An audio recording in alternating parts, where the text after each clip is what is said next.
অনেকে জানতে চান মাঝে মাঝে যে আপনি আসলে কি করেন। এটাই করি, এটাই আমার কাজ। তো যে কাজই করি না কেন মাথার মধ্যে কবিতা তো ঘোরেই।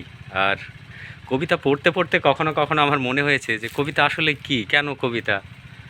তারপরে সুনীল গঙ্গোপাধ্যায়ের একটা কবিতা যখন পড়লাম, সামনে এলো, পড়লাম।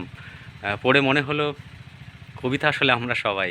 আমি, আমরা, এই মাঠ ঘাট নদী পুকুর, আকাশ বাতাস সব কবিতা। যুদ্ধ কবিতা, শান্তি কবিতা, সব কিছু কবিতা।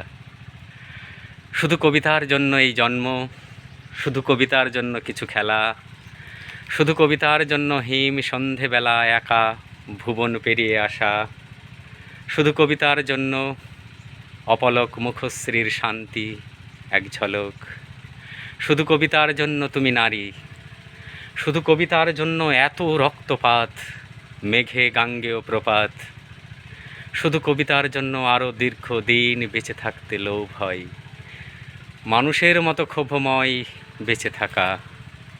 শুধু কবিতার জন্য আমি অমরত্ব তাচ্ছিল্য করেছি।